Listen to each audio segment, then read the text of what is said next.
প্রিয় দেশবাসী, সবাই কেমন আছো? কয়েকটি কথা বলবো। কথা হলো কি, আমি প্রায় দেখেছি যে রাস্তার ধারে অনেকের বাড়ি। আসলে রাস্তার ধারে বাড়ি করাটা, এটা কিন্তু আমি মনে করি অনেকের জন্য সুবিধা। কারণ রাস্তার ধারে বাড়ি, কারো জমিতে পা দেওয়া লাগে না, অন্যের জমিতে পা দেওয়া লাগে না। সরকারের জমিতে প্রথম পাটা আপনি যদি ফেলতে চান, সরকারের জমিতে ফেলে আপনি কোথাও যাইতে চাচ্ছেন, যাইতে পারতেন। কিন্তু এটা না যে সরকারের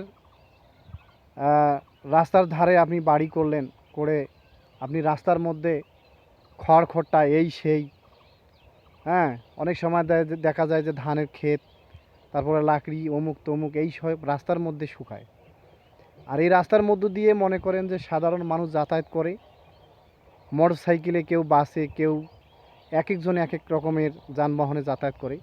কিন্তু দেখা যায় যে যাইতে যাইতে অনেক সময় একটা দুর্ঘটনার মধ্যে পড়ে যায়। হ্যাঁ, স্লিপ কেটে একটা মোটরসাইকেল খুব স্পিডে আসতেছে, সে জানে না যে সামনে এরকম খড়খড়টা বা লাকড়ি সাকড়ি আছে, কিন্তু স্পিড আছে গাড়ি, হয়তো পিছনে বাচ্চা, হয়তো বা তার স্ত্রী কাউকে নিয়ে আত্মীয়র বাড়িতে যাচ্ছে। কিন্তু এমন সময় এই যে খড়ের মধ্যে স্লিপ কেটে পড়ে যায়, পড়ে যাওয়ার পরে দেখা যায় যে হাত পা ভেঙে গেল।